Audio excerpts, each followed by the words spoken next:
ኔታንያሁ ትራምፕን እንደ ህፃን ልጅ ነው አንዳንድ ጊዜ አጃጃለው ብዬ ማስበው እኔ። ለምን ንግግር ላይ እያደረገ ጆሮውን በጥይት ተመታ ትራምፕ። መጀመሪያ ያወጣው መግለጫ ኔታንያሁ ነው ኢራን ነች ያስመታችሁ ብሎ። አልገባኝም። ያልገባኝ አሁን አንድ መንግስት ወይም አንድ አካል ሰላም እንጂ ሊፈልግ የሚችለው እንዴት ነው ጦርነት እንትን ብሎ ቢያንስ ከሌላ ሀገር ጋር ባይሆን እንዴት ነው ሽብርተኛ ድርጅቶችን ፈልፍሎ እነሱን አሰማርቶ ደግሞ ከነሱ ጋር ወደ ውጊያ ሊገባ የሚችል? እስራኤል ጋር ድርድር ማድረግ አይቻልም። ድርድር ማድረግ የማይቻልበት ምክንያት እስራኤል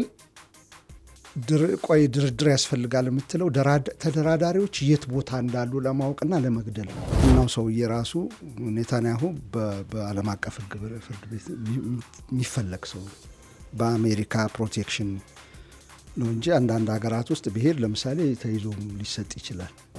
የህፃናት ድምፅ የሚያወጣ ድሮን ነገር ሰርተው ልክ የሚያለቅስ ነው የሚመስለው ፍርስራሽ ውስጥ ያለና ሰው ይሰበሰባል እዛ ያንን ለማግኘት ሲሰበሰብ ከላይ መጥቶ ይሞክሩበታልና ይሄ ኤክስፐሪመንት ገና እያደገ ያለን መሳሪያ ግውዝ በሆነ ነገር ከመሞከር ለምን ላይቭ በሆነ ሰው ላይ ተሞክሮ ውጤቱ አይታይም? አውት ኦፍ ብሉ ዝም ብሎ ከመሬት ይነሱና ይጨራሉ። ጦርነት ከሌለ ቴሮሪስት ያደራጃል። የቴሮሪስት እንትኖች አሁን አይሲስ በጣም ነበር የሚደገፈው በእስራኤል በሞሳድ ማለት ነው።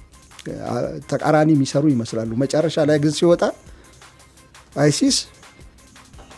የአይሲስ መሪ እንትን ላይ ፕሬዚዳንት ሆኖ መጣ። እነሱም የተበከሉ ናቸው በዚህ በእስራኤል። ከዛ በገንዘብ የሚገዙ አሉ፣ ከዛ በብላክሜል የሚደረጉ አሉ። ከህፃናት ጋር ወሲብ ምናምን ሲያደርጉ ይቀርጿቸውና ይይዙባቸዋል። ከዛ በቃ እንደዚህ ኤፕስቲን እንደሚባለው እንትን ከኋላ እየተጎተተ ይወጣል እንትናቸው።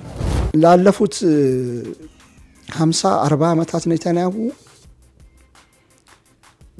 በእቅድ አላገኝ ብሎ ነው እንጂ የአሜሪካን መሪ ክሊንተንንም ጠይቋል፣ ኦባማንም ጠይቋል። የነበሩትን መሪዎች በሙሉ ባለበት ተጽዕኖ በሚያደርግበት ጊዜ ከወጣትነቱ ጀምሮ ነው ኢራንን ለመደብደብ ያልጠየቀው መሪ የለም።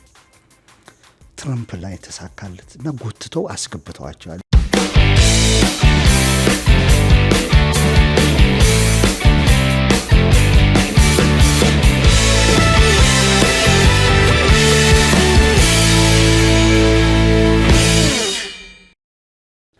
አክብሮታዊ ሰላምታችን በያላችሁበት የዓለም ዳርቻ የደረሳችሁ የተወደዳችሁ የአንድ አፍታ ሚዲያ ቤተሰቦች፣ ለክርስትና እምነት ተከታዮች እንኳን ለትንሳኤ በዓል በሰላም አደረሳችሁ ማለት እንፈልጋለን። በዓሉ የሰላም የጤና እንዲሆን ምኞታችን ነው። የዛሬው ትንታኔ ዝግጅታችን ተጀምሯል። ከአሚጎ ጋር ወቅታዊ ጉዳዮችን እያነሳን እንወያያለን። እናንተም ሀሳብ አስተያየታችሁን እያጋራችሁን አብራችሁ እንድትቆዩ ግብዣችን ነው። አሚጎ እንኳን ደህና መጣ። እንኳን አደረሰ። የትንሳኤ በዓል ደርሷል። በእርግጥ አገራችን ያለችበት ሁኔታ ይታወቃል። በተደጋጋሚ ይባላል። አሁን ኢትዮጵያ ያለችበት ወቅት የህማማት ወቅት ነው። ገና ትንሳኤዋ ገና ነው። ልጆቿ እርስ በርስ በመገዳደል ላይ የተያዙበት የታነቁበት፣ አገሪቷን በኢኮኖሚም በማህበራዊ በፖለቲካዎቹ መስክ የደቀቀችበት እና አስጊ ሁኔታ ላይ ያለችበት እንደሆነ ይነገራል። ለሀገራችንም በዚሁ አጋጣሚ በዓሉን አስታከን መልካም ምኞትን እንመኛለን። ጉዳያችን የመካከለኛው ምስራቅ ነው። ከ40 ቀናት የሚሳኤሎች ጋጋታና ፉጨት በኋላ ተኩስ አቁም ታወጀ። ነገር ግን ተኩስ አቁሙ በአሸዋ ላይ የተመሰረተ ይመስላል። ምክንያቱም የተጣሱ የተኩስ አቁሙ ስምምነት አሉ። በኢራን በኩል እንኳን 3 ስምምነቶች በይፋ ተጥሰዋል የሚል መግለጫ ወጥቷል። በዚህ ተኩስ አቁም ያኮረፉ፣ የተደሰቱ፣ ያተረፉ ሀገራትን እንመለከታለን። እስራኤል ደስተኛ አትመስልም። ጦርነቱ እንዲቀጥል የምትፈልግ ይመስል ነበር። ምክንያቱም ከስምምነቱ በኋላ በ10 ደቂቃዎች ውስጥ ከ200 በላይ ሰዎችን የገደለችበትን እጅግ አሰቃቂ ጥቃት በሊባኖስ ፈጽማለች። ነገር ግን በዛሬው ዕለት በፓኪስታን ኢስላማባድ የአሜሪካና የኢራን ከፍተኛ ተደራዳሪዎች እንግዲህ እየተወያዩ ይገኛል። ነገር ግን ይህ ድርድር ይሳካል ላይሳካም የሚለው ጥያቄ ያጭራል። ትራምፕን ድርድሩ ካልተሳካ ኢራንን አጠፋለሁ የሚል ዛቻቸውን እያሰሙ ነው። ተኩስ አቁሙን እንዴት አየሁ አሚጎ? ይጸናሉ የሚለውን ነገር አይተን የድርድሩን ጉዳይ እናነሳለን። ምንድነው ከእስራኤል ጋር ቢሆን በተደጋጋሚ ጊዜ እንደገለጽኩት እስራኤል ስፖይልድ ቻይልድ እንደሚባለው በቤት ውስጥ ይሄ የቀበጥ ልጅ እንደሚባለው በቤት ውስጥ በአንድ ቤተሰብ ውስጥ የዛ አይነት ተፈጥሮ ያላት ነች። ለዓለም አቀፍ ሕጎች አትገዛም። ኢንተርናሽናል ሎ ኢንተርናሽናል ኖርም የሚባል ነገር አይመለከታቸውም። ዋናው ሰውዬ ራሱ ኔታንያሁ በዓለም አቀፍ ሕግ ፍርድ ቤት የሚፈለግ ሰው ነው። በአሜሪካ ፕሮቴክሽን ነው እንጂ አንዳንድ ሀገራት ውስጥ ብሄር ለምሳሌ ተይዞም ሊሰጥ ይችላል። ግን ጉዳያቸው አይደለም። ተነስቶ እንደፈለገ አውሮፓም አሜሪካም ሲሄድ አይተነዋል። አሜሪካ 6 ጊዜ በሳምንት በወር በማይሞላ ጊዜ ውስጥ ሲመላለስ አይተነዋል። ምን ማለታቸው መሰለህ? እኛን የተፈጥሮ ሕግ የዓለም አቀፍ ሕግ በተለይ ከሁለተኛ ዓለም ጦርነት በኋላ እንደዚህ አይነት በአንደኛው የዓለም ጦርነት የታየው ውድመት፣ በሁለተኛ ዓለም ጦርነት አሰቃቂ የነበረው የናዚ ጉዳይ፣ እስራኤሎችም በካምፕ ታጉረው እንደዛ ማለቃቸው፣ ይሄ ነገር መደገም የለበትም ተብሎ ዓለም አቀፍ ሕጎች መውጣት አለባቸው የተባለውን በሙሉ የሚሽሩት አሁን እስራኤሎች ናቸው በአብዛኛው። ስለዚህ ድርድር ሊካሄድ ሲል ከእስራኤል ጋር ከሆነ አይሆንም የሚል እምነት ነበረኝ። ከእስራኤል ጋር ድርድር ማድረግ አይቻልም። ድርድር ማድረግ የማይቻልበት ምክንያት እስራኤል ድርድር ያስፈልጋል የምትለው ተደራዳሪዎች የት ቦታ እንዳሉ ለማወቅና ለመግደል ነው። ሲምፕል አዛት በቃ ጊዜ መግዣ አይደለም። ለምሳሌ ኳታር አስጠልላ የሐማስ እንትኖችን ደህንነታቸው ስለሚጠበቅ በኳታር እንትኖች በቀላሉ አያገኟቸውም። ወይም ኳታርን መደብደብ ሊያስጠይቃቸው ይችላል። እንደራደር ሲባል ሁሉም በቃ ጤነኛ ሀገር ነች እስራኤል፣ እንደ ሌላው ሀገር እንድትደራደር ነው የምትፈልገው። በዚህ ሰዓት መቼስ አትገለንም ብሎ ይወጣል ከየቦታው። ይሄን ነው የምትፈልገው። ከዛ መግደል ማለት ነው፣ አሳሲኔሽን ነው። አንደኛ በዛ ምክንያት ነው ወታደሩ የእስራኤል ወታደር ከመጀመሪያው ናቅባ ጀምሮ አሁን በቅርቡ ስንተኛ ዓመት እንደሆነ ተከብሯል። እዛ ፍልስጤማውያንን በግፍ በመግደል በማባረር ወደ 700 ሺህ የሚሆኑትን በማፈናቀል እዛ ተፈናቅለው ያሉት ናቸው። ጋዛ ውስጥ አሁን ተጠልለው የሚገኙት የተፈናቃይ ልጆች ናቸው፣ የልጅ ልጆች ናቸው እነሱ በሙሉ። ያንን ያደረገ ሰራዊት ለአሳሲኔሽን ለግድያ የተቋቋመ ሰራዊት ነው አሁን ቲዲኤፍ ተብሎ የሚጠራው። እሱ ነው ኢቮልቭ አድርጎ ቲዲኤፍ። ስለዚህ በዚህ ሜንታሊቲ ነው ያለው እስካሁን ድረስ። መሪ ሲባል የሚታየው የእነሱ መሪ ነው። የሌላውን መሪ ግን መግደል ይቻላል፣ የትኛውንም ሀገር መሪ። ተደራዳሪ ሲባል የእነሱ ተደራዳሪ መጠበቅ አለበት፣ እንደ ሰው ነው። የሌላው ሀገር ተደራዳሪ አሸባሪ ነው፣ መገደል አለበት። ስለሆነ ከእስራኤል ጋር ቢሆን ድርድሩ አይሳካም የሚል እምነት ነበረኝ። አሜሪካ ትንሽ ጤነኛ ነች የሚል፣ በእስራኤል በጣም የተበከለ ፖለቲካ አላት። በእስራኤል ሎቢስቶች አንዳንዶቹ በተደጋጋሚ እንደተናገርኩት ከእስራኤል ከአሜሪካ ይልቅ የእስራኤልን ኢንተረስት እናስጠብቃለን የሚሉ ናቸው። ክርስቲያን ዛዮኒስትስ የሚባሉ አሉበት። በጣም የተጣመመ የመጽሐፍ ቅዱስ ንባብ ያላቸው፣ በእኔ እምነት ማለት ነው። ሌላ አስተሳሰብ ሊኖረው ይችላል፣ ከኔ ጋር ተቃራኒ ሊቆም ይችላል። እኔ ግን የተጣመመ የተዛነፈ ንባብ ያላቸው ብዬ ነው የማስበው። በእኔ እምነት እነሱ ይህንን ጦርነት እንደ መጨረሻው የዓለም ጦርነት የክርስቶስ መምጫ ምናምን አድርገው የሚያስቡና እስራኤልን መጠበቅ አለብን ብለው የሚያስቡ አሉ። እነሱም የተበከሉ ናቸው በዚሁ በእስራኤል። ከዛ በገንዘብ የሚገዙ አሉ ሎቢስት። ከዛ በብላክሜል የሚደረጉ አሉ። ከህፃናት ጋር ወሲብ ምናምን ሲያደርጉ ይቀርጿቸውና ይይዙባቸዋል። ከዛ በቃ እንደዚህ ኤፕስቲን እንደሚባለው እንትን ከኋላ እየተጎተተ ይወጣል እንትናቸው። በዚህ ምክንያት ተበላሸ የአሜሪካ ፖለቲካ። ኢራን ግን እስካሁን አሜሪካን እንደ ሀያል ሀገር መደራደር እንደሚቻል ሀገር አድርጋ ነው የምትቆጥራት እስካሁን ድረስ ማለት ነው። እስካሁን ባለንበት ተጎትቶ በጣም የተበላሸ ነገር ውስጥ ገብተዋል አሜሪካኖቹ። ግን ይሻላል በሚል እኔ የነበረኝ አስተሳሰብ በቃ ከነሱ ጋር ከሆነ ምናልባት እንደ እስራኤል ላይ ሆኑ ይችላሉ፣ ድርድሩ ሊሳካ ይችላል የሚል ነበር። ድርድሩ ላይ አሜሪካ ስትቀርብም የእስራኤልን ኢንተረስትና ፍላጎት ይዛ ነው አይደል የምትገባው? እየተነጫነጩ ነው። አሁን እንግዲህ የተቃዋሚ መሪ ስማቸው ማን ነበረ? የእስራኤል ተቃዋሚ እንትን አሉ። ይሄ በፍጹም ውርደት ነው ለእስራኤል፣ የእስራኤል ድምፅ ያልተሰማበት፣ እስራኤል ውክልና የሌለበት ከፍተኛ ውርደት ነው የተከናነብ ነው። ኔታንያሁ ያስቀመጣቸው ራሱ ነው ያሉት፣ ኔታንያሁ ያስቀመጣቸው ግቦች እንኳን እዛ አልተሳኩም እና ከፍተኛ የተዋረድንበት። ከዛ በኋላ የእስራኤል ጋዜጦችን የሚወጡትን ብታይ ሀሬዝ በጌዲዮን ሌቪ ነው እንትን የሚለው ተቃራኒ የቆመ ነው ከዚህ ከእስራኤል መንግስት ጋር። እሱን እንደ ተቃራኒ አድርገህ ብታስቡ የእስራኤል ራሱ አፎች የሚያወሩትን ብታይ በጣም ብስጭት ውስጥ ናቸው እስካሁን ድረስ ማለት ነው። አሜሪካ ቢትሬ እንዳረገቻቸው አይነት ነው የሚሰሙት። ከዛ የድርድሩንም ነጥቦች ስታይ የእስራኤልን ድምፅ አላየሁበትም። እዚህ 10 ነጥብ ድርድር ተቀምጧል የሚባለውንም ስታይ አሁን ይሆናል አይሆንም ገና ዛሬ እኛ ቁጭ ብለን ኢስላማባድ ድርድር ጄዲ ቫንስ ሲሄድ ነው። አሁን እኛ ስቱዲዮ ስንገባ ጄዲ ቫንስ እየሄዱ ነው እየተባለ ነው ገብተዋል። ጄዲ ቫንስ እንግዲህ የበፊቶቹ ተደራዳሪዎች ባለፈው ጊዜ ገልጫዋለሁ። ዊትኮፍ የሚባለው የሪስቴዝ ቢዝነስ እንደ ትራምፕ ነው። ቤት አቆራርጦ ፖለቲከኛ እንደሆነ ራሱ አላውቅም። እኔ ታሪኩን ለማየት ሞክሬ ነበረ። የሪል ስቴት ሞጊውል ነው። ከዛ ያኛው ደግሞ ጃሬድ ኩሽነር የልጁ ባል ነው፣ በዝምድና ይመስለኛል እሱን ደግሞ ያስገባው።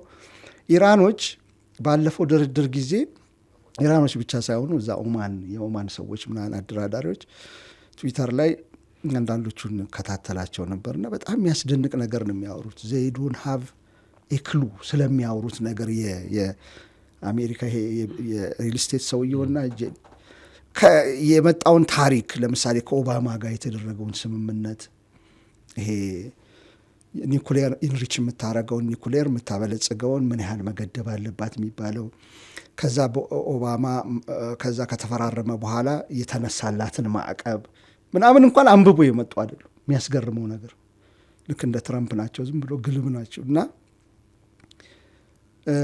ኢራኖቹ በዛ ተስፋ ቆርጠው እንትናን የምንፈልገው አሉ የሚል ወሬ እየተወራ ነበረ። ጄዲ ቫንስ ይሻለናል ከነዚህ ጋር አንደኛ ዛይኒስት፣ እነዚህ ማለት ከእስራኤል ጋር መደራደር ይሻላል። ፊት ለፊት ከነ ናታንያሁ ጋር ለእነዚህ ጥቅም የቆሙ ናቸው። ሁለተኛ የሚያወሩትን ነገር አያውቁም። ስለዚህ ጄዲ ቫንስ ያው ኢራኖችም ስሌት አላቸው። የሚቀጥለው ፕሬዚዳንት ምናልባት ሪፐብሊካን ካሸነፉ እየወጣ ያለ ሰው ነው ወደ ላይ። ውስጥ ተቃውሞ አለበት። በትራምፕ በኩል ያሉ ሰዎች ሊያቀነጭሩት ይፈልጋሉ፣ ግን እየወጣ ነው። የወደፊታቸውንም ግንኙነታቸውን አስልተው ነው ኢራኖች። እንግዲህ የቀረው ተርም ትንሽ ነው። ትራምፕ ሪፐብሊካኖች ካሸነፉ የሚሰሩት ቀጥሎ ከጄዲ ቫንስ ጋር ሊሆን ይችላል እና እሱንም አስበው ከነዛ ቀሽምናም ጋር ከነ ዊትኮፍ ቀሽም መሆን ጋም የዲፕሎማት የተደራዳሪነት ስታቸር ስብዕና ላይ ያልደረሱ በመሆናቸው ለዛ ይሆናል እየተደረገ ነው አሁን። ከዛ ልክ 10 ነጥብ አቀረበችና ኢራን ተባለና 10 ነጥብ በጣም ሶሻል ሚዲያ ስከታተል ምንድነው ነጥብ ያቀረቡት ብዬ የተለያየ ነው የሚወጣው። አንዳንዶቹ በጣም የሚመሳሰሉ ናቸው። ከ1 እስከ 5 ያለው በአብዛኛው አሜሪካ ላይ የሚጣል ነው። በአብዛኛው ማዕቀቡ እንዲነሳ ምናምን የሚል ነው። ከዛ 6ኛው ላይ ይሄ ከተደረገላት ሆርሙዝን ለመክፈት ዝግጁ ነች የሚል አለበት። ከዛ ከሆርሙዝ የሚገኝ ገቢ ሪኮንስትራክት ራሷን ለማድረግ ምናምን አለበት። 10 ነጥቦች አሉ። ብቻ የተለያየ ነበር ሲወጣ የነበረው። ገና ምንድነው ስምምነቱ ፊርማ ሳይጸድቅ ይሄ ቀለሙ ሳይደርቅ እስራኤል መደብደብ ጀመረች ማታ። እኔ ምንም ጥርጥር አልነበረኝም ማታ እንደምታበላሽ። በቃ የእስራኤል ታበይካት በለኝ እንጂ ጠንቅቄ ማቃት ይመስለኝ ምን እንደምታረቅ ቀጥሎ ማለት ነው። ሰላም አለ ከተባለ የሆነ ቦታ ሰላም ንግግር እየተደረገ ነው ከተባለ ስፖይለር ነች መጥቶ የእስራኤል መንግስት ያበላሸዋል ሁልጊዜ ነው። እንደውም አንድ ልጥፍ እያየው ነበር ሶሻል ሚዲያ ላይ ሰላምና እስራኤልን አንድ ላይ መደገፍ አይቻልም። በጣም አስቸጋሪ ነው። ለምን መሰለ እንደዚህ ምልህ ዝም ብዬ የዛሬውን የኢራንን አይቻልም ታሪካቸው በሙሉ እዛ ብቻ ሳይመስ የቀድሞ ያልኩ የወታደሩ ቲዲኤፍ ሜንታሊቲ አይዲኤፍ ማለት ነው ሜንታሊቲ በአሳሲኔሽን ሰውን አድኖ በመግደል ነው የሚረኩት። ተቃዋሚን ተደራድሮ እንትን ማለት ጎን ለጎን አብረን እንደግ እንኑር ምናምን ሳይሆን በኢሊሚኔት በማጥፋት ነው የሚያስቡት። ይሄንን አሁን አይደለም የጀመሩት፣ ገና ድሮ ገና የመጀመሪያዎቹ ይኸውልህ ከፓለስታይን ጋር ግጭት ሲፈጠር ከፈረንሳይም ከእንግሊዝም እናደራድራለን ብለው የሚሄዱ እንትኖችን በሚስጥር ይገላሉ። የራሳቸውን መሪ ካምፕ ዴቪድ ስምምነት የራሳቸውን መሪ ማለት ነው ሰላም ሊፈጠር ነው ተብሎ በጣም ዓለም በሚጨፍርበት ጊዜ ከአራፋት ጋር ተነጋግሮ ያኔ ገደሉት። በዚህ ነው አንዳንድ ጊዜ ካለ ብጥብጥ ካለ ረብሻ ካለ ጦርነት መኖር ማይችሉ ስብዕናዎች መኖር የማይችሉ መንግስታት አሉ። ያ ግን የሆነው ለምንድን ነው? ከስጋት ነው? ከፍርሃት ነው? ወይስ ሌላ አይነት ምክንያት አለ? አሁን ይሄ ከባድ ጥያቄ ነው ማለት ብዙ ነገር ይጠይቃል። እኔ አሁን ኦን ቶፕ ኦፍ ዩር ሄድ ምን ይመጣልሃል ብትለኝ አንደኛ የፍርሃት መንፈስ አለ እስራኤሎች ውስጥ። እስራኤል ከምል መንግስታቱ ላይ የፍርሃት መንፈስ ትምህርታቸውን የተቀረጸበትን ምናምን ሲነግሩ ሁልጊዜ እስራኤል ሊያጠፉ የሚፈልጉ ህዝቦች እስራኤልን እንዳሉና ገና ከልጅነት ሲማሩ ማለት የተቀረጸውን ትምህርት ያ ጄኔሬሽን እየሄዱ ያስጎበኛቸዋል። እዚህ ቦታ እስራኤላውያን እንደዚህ ተጨፍጭፏ እዚህ ቦታ በጠቅላላ በፍርሃት ሜንታሊቲ ነው። ፍርሃት እንትን ውስጥ ያለ ሰው ሊረዱኝ ይችላሉ የአእምሮ የስነ አእምሮ እንትኖች ነካኸውም አልነካኸውም። ገና ደግሞ ሴኪሪቲ ዳይሌማ ይባላል። ገና በመስኮት ስፖርት ስትሰራ እንኳን ቢያይህም እኔ ሊያጠፋ ነው ለራስ ጤንነት ሊሆን ይችላል የምትሰራው። በዛ አይነት ስለሚኖር ሁልጊዜ ጠላት የሚባል ነገር መቀመጥ አለበት። ያ ጠላት መወገድ አለበት። ለምን የሰርቫይቫሌ የኔ ሰርቫይቫል ከናዚዎች ጭፍጨፋ ጋር የመጣ ሜንታሊቲ ይመስለኛል። ሊያጠፋን ነው ዓለም ሁሉ የሚፈልገው፣ ስለዚህ መጥፋት አለበት የሚል ሜንታሊቲ አንደኛውን ምክንያት ነው ይሆናል ብዬ ማስበውን የምነገር። ሁለተኛ ምክንያት በዚህ ሜንታሊቲ ውስጥ የተሸበቡ ናቸው ብዬ ነው ማስበው። ሊያጠፋን ነው ኤቭሪባዲ የሚፈልገው የሚል። ሁለተኛ የሚሊተሪ ኢንዱስትሪያል ኮምፕሌክስ የሚባላል ካለ ጦርነት መኖር የማይችል እዚህ ውስጥ በሰፊው ነው ያሉበት፣ በሰፊው ቢሊዮነሮቻቸው ማለት ነው። ምን ማለት ነው? አውት ኦፍ ብሉ ዝም ብሎ ከመሬት ይነሱና ይጨራሉ። ጦርነት ከሌለ ቴሮሪስት ያደራጃል። የቴሮሪስት እንትኖች አሁን አይሲስ በጣም ነበር የሚደገፈው በእስራኤል በሞሳድ ማለት ነው። ተቃራኒ የሚሰሩ ይመስላሉ። መጨረሻ ላይ ግን ሲወጣ የአይሲስ መሪ እንትን ላይ ፕሬዚዳንት ሆኖ መጣ። ማን ነው? ሶሪያ ላይ። በመሀል ግን ፍልስጤምና በጣም ያስገረመኝ ነገር እንትኖች እስራኤሎች ፍልስጤማውያንን ከሐማስ ጋር እየተጋጩ እያለ እየደበደቡ እያለ አይሲስ ኢራንን ለማጥቃት ተዘጋጀ፣ እስራኤልን ደግፎ ማለት ነው። በጣም ነው የገረመኝ። በጦርነት የማይገጥሙት ካለ አሸባሪ አደራጃው ለጦርነት ስለሚጠቅም ማለት ነው። በኋላ ምንም ነገር ዓለም ሰላም ሚድሊስት አካባቢ በቃ ሰላም ሰፍኗል ምናምን መባል ከሰሙ ሴትልመንት ይጀምራሉ። ሴትልመንት ማለት መስፋፋት፣ እዛ ግጭት ስለሚፈጠር ማለት ነው። ግን ከዚህ ጀርባ በጣም ኢንተረስቲንግ ነገር ስላነሳት ለተመልካቾቻችንም ግልጽ እንዲሆን ሀሳቡ ስለፈለኩ ነው። አልገባኝም። ያልገባኝ አሁን አንድ መንግስት ወይም አንድ አካል ሰላም እንጂ ሊፈልግ የሚችለው እንዴት ነው? ጦርነት እንትን ብሎ ቢያንስ ከሌላ ሀገር ጋር ባይሆን እንዴት ነው ሽብርተኛ ድርጅቶችን ፈልፍሎ እነሱን አሰማርቶ ደግሞ ከነሱ ጋር ወደ ውጊያ ሊገባ የሚችለው? ባለፈውም ከሐማስ ጋር ያለውንም ነገር እንዲፋፋ የኔታንያሁና የእስራኤል መንግስት ሚና አንስታልና ይሄ ነገር እናብራራው። እንግዲህ የመጀመሪያ ያልኩ ከስነ ልቦና ከስነ አእምሮ ጋር ስለሚሄድ ለባለሙያ እተዋለሁ። ግን የእኔ ግምት እንደዛ የመጥፋት ህልውና የመጥፋት ችግር አለብን ብሎ ያምናሉ ብያለሁ። ይሄን ደግሞ እያደረጉ ያሉት ሁለተኛውን የሚያደርጉት ሰዎች መሳሪያ በመሸጥ የሚኖሩ ናቸው። ይሄ የአሜሪካኖች ውስጥም አለ፣ የተሳሰሩ ናቸው። እስራኤሎችም ውስጥ አለ። አሁን ደግሞ ጭራሽ ይሄ መሳሪያ በመሸጥ በደም የሚያተርፉ ይባላል አገላለጽ ራሱ የደም ነጋዴ ማለት ነው። ግጭት ከሌለ ኪሳራ ውስጥ ናቸው። ግጭት ካለ መሳሪያ ይሸጣሉ፣ ግጭት ከሌለ ይፈለፍላሉ። እንዲኖር ነው ፍላጎቱ፣ መሸጥ ነው። ዛር ሴፍ እነሱ እኮ እንትን ውስጥ ና ቪላዎቻቸው ውስጥ ናቸው። ህዝብ ነው የሚጨነቀው። እዚህ ላይ ምን ተደመረበት መሰለ? አሁን የኤአይ መጣ የቴክኖሎጂ እና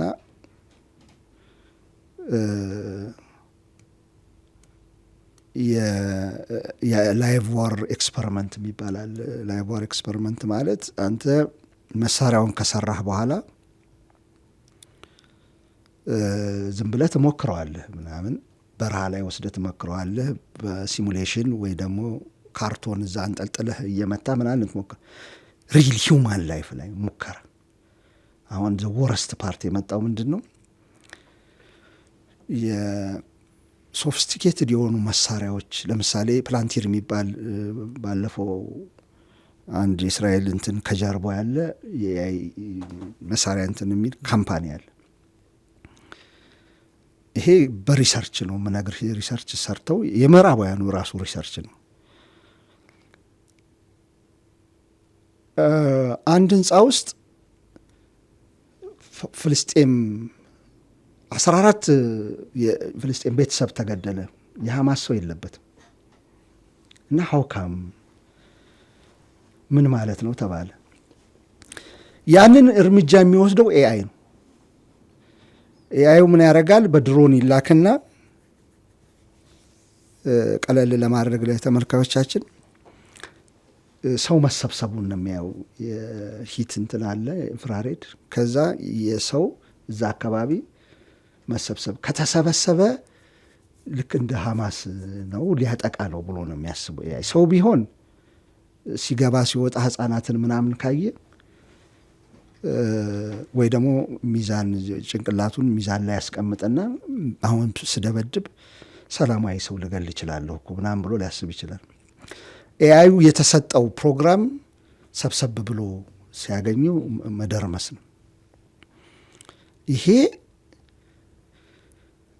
ሪውተርስ በዘገባ ማለት ነው ጋዜጠኞቹ ልኮ ተዘግቦ የመጣ ነው። እየሞከሩት ነበር። ማን ላይ ነው የሚሞክሩት? ይሄን ዚን ኤአይ የሰው ላይ የሰው ህይወት ላይ።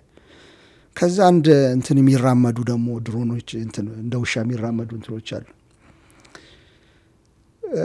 ከዛ ደግሞ የህፃናት ድምፅ የሚመስል አሁን በጣም አስገራሚ ነገር የህፃናት ድምፅ የሚያወጣ ድሮን ነገር ሰርተው ልክ የሚያለቅስ ነው የሚመስለው ፍርስራሽ ውስጥ ያለና ሰው ይሰበሰባል። እዛ ያንን ለማግኘት ሲሰበሰብ ከላይ መጥቶ ይሞክሩበታልና ይሄ ኤክስፐሪመንት ገና እያደገ ያለን መሳሪያ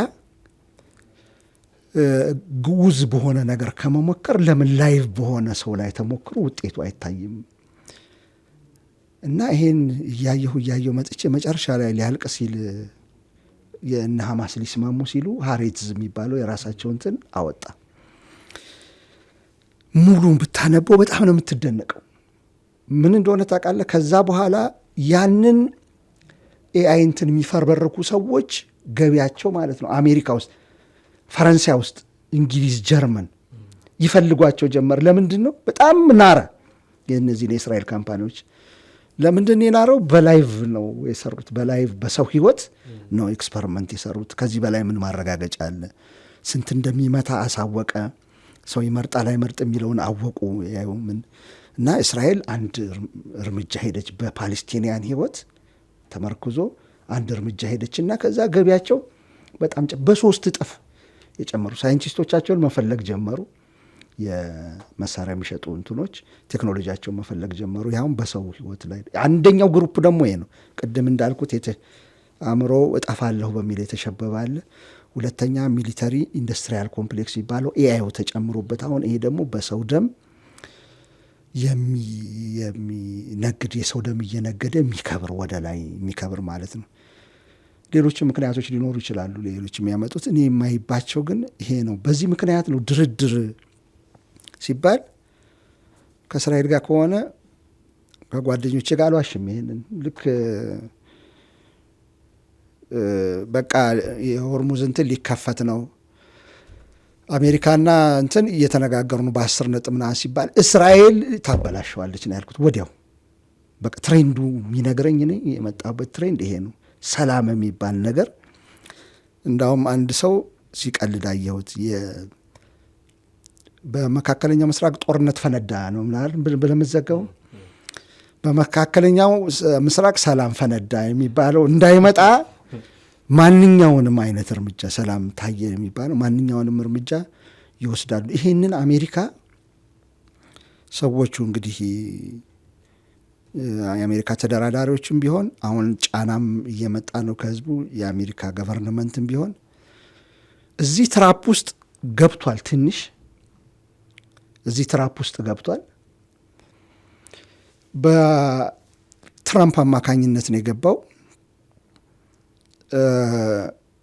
ኔታንያሁ ትራምፕን እንደ ህፃን ልጅ ነው አንዳንድ ጊዜ አጃጃለው ብዬ የማስበው እኔ። ለምን ንግግር ላይ እያደረገ ጆሮውን በጥይት ተመታ ትራምፕ። መጀመሪያ ያወጣው መግለጫ ኔታንያሁ ነው ኢራን ነች ያስመታችሁ ብሎ።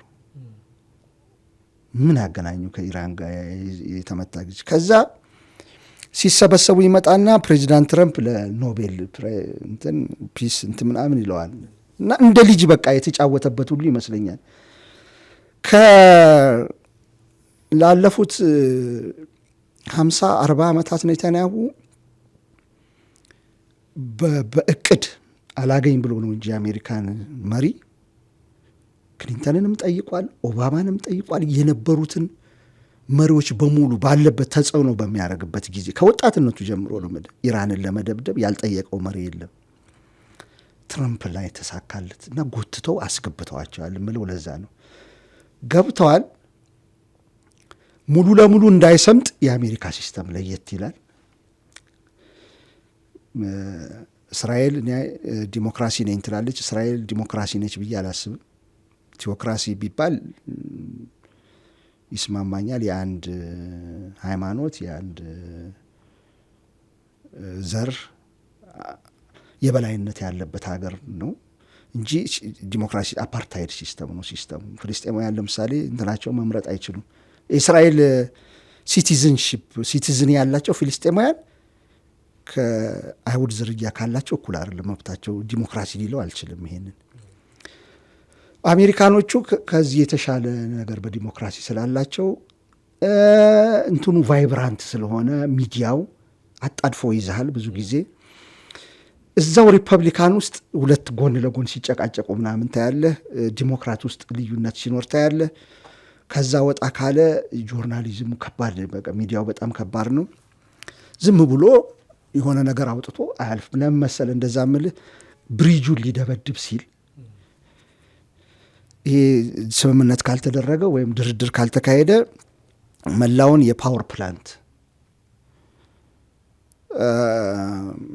የኃይል ማመንጫዎችን የኢራንን ጠቅላላ ብሪጆቿን ዋና ዋና ብሪጅ መታለው ሲል ሌላ ጊዜ ሲያረበርቡ የሚቆዩ እነ ኒውዮርክ ታይምስ አረብራቢ ነው የምላቸው ለእስራኤል እነ ሌሎችም ሀገሮች አሉ፣ በጣም ብዙ ናቸው።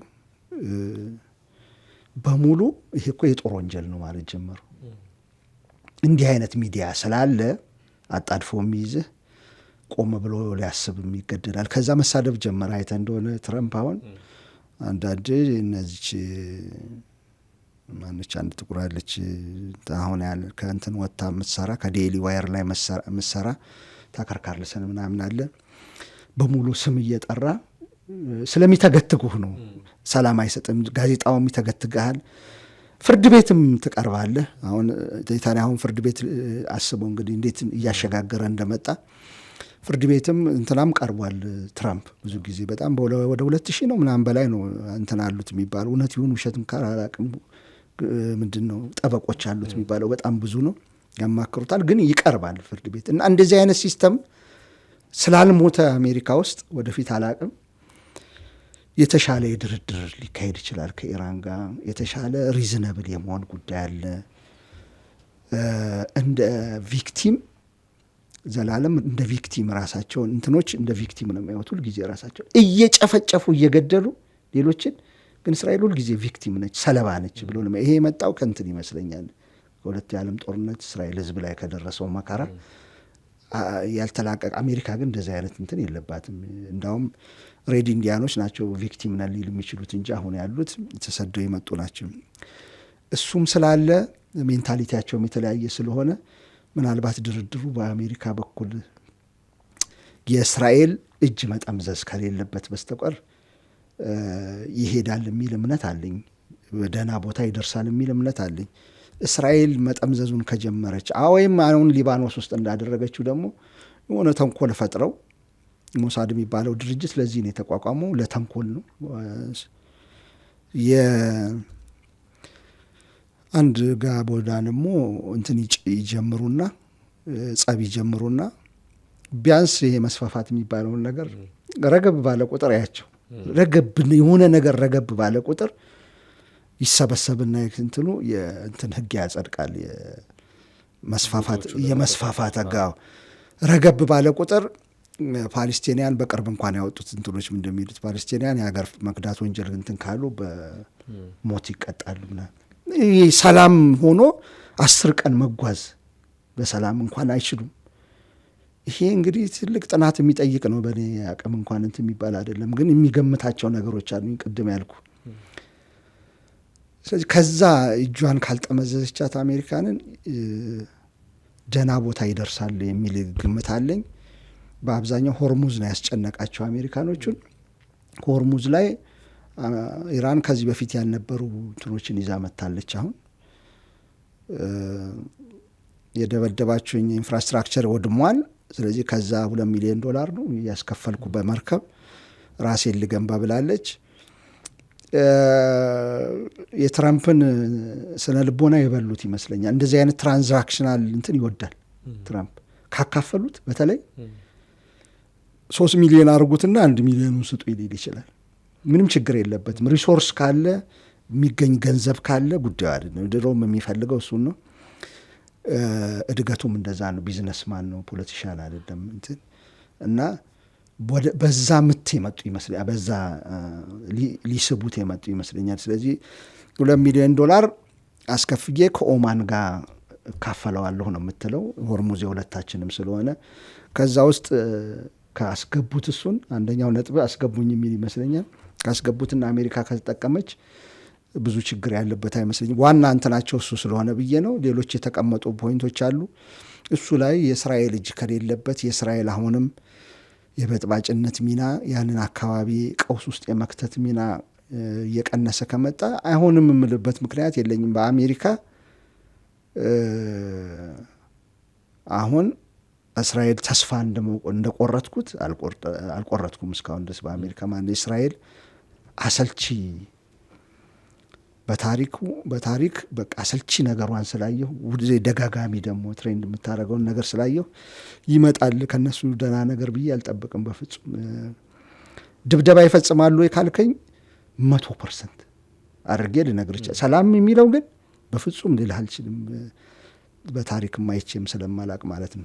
እንደዛ ነው ማስበው። በጣም ጥሩ። እንግዲህ ከእስራኤል ላይ ከሚነሱ ጉዳዮች መካከል እንግዲህ ከዚህ ቀደም የተፈረሙ የተኩስ አቁሞችን፣ የሰላም ስምምነቶችን፣ የድርድር እንትኖችን ማክሸፍ፣ ወደ ጥቃትም መግባት የሚሉት ይገኙበታል። የሐማስን ረስቸው ነው። አዎ የሐማስን ነው በሌላ ከተደራደሩ በኋላ ወዲያው ነበረ ጥቃት የፈጸሙት። ስቲል አሁንም በተደጋጋሚ እየጣሱ ነው የሚገኙት። ሐማስ ነው ምላሽ ያልሰጠው እንጂ ከሐማስ ጋር የፈረሙትም ስምምነት ለበርካታ ጊዜያት ያህል ከ100 ምናምን በላይ ነው። አልጀዚራ ይቆጥራል በየሳምንቱ። እንደዛ ሪፖርቶችን ምናምን አይቻለሁ። በጣም በርካታ ነው እና እዛ አካባቢ ላይ በእርግጥም አንድ የፓኪስታኑ መሪ የሚተናገሩት አለ። እስራኤል የሰላም ጸር ነች፣ ካንሰር ናት የሚል የፓኪስታን መከላከያ ሚኒስቴር የሰጡት አስተያየት አለ። ከሰሞኑ መነጋገሪያ ሆኗል። እንዲህ አይነት ክሶች እየቀረቡባቸው ነው። ተኩስ አቁሙ 15 ቀን ነው የታወጀው። ይጸናል ላይጸናም የሚለው እንግዲህ መነጋገሪያ ነው። ድርድሩ ይሳካል ላይሳካም እንግዲህ የሚወጡትን መረጃዎች አይተን በቀጣይ ራሱን የቻለ አንድ ዝግጅት እንሰራበታለን። አሚጎ ዛሬውን እዚህ ላይ እንቃጭ። መልካም በዓል። ይቅርታ ምን በላቸው ለተመልካቾች በበዓል ስለ ጦርነት ስለ ፖለቲካ እንግዲህ እያወራ እንገኛለን። ተመልካቾቻችን የዛሬው ዝግጅት ይህን ይመስል ነበር። በያላችሁበት እንኳን ለትንሳኤ በዓል አደረሳችሁ በድጋሚ ማለት እንፈልጋለን። መልካም ጊዜ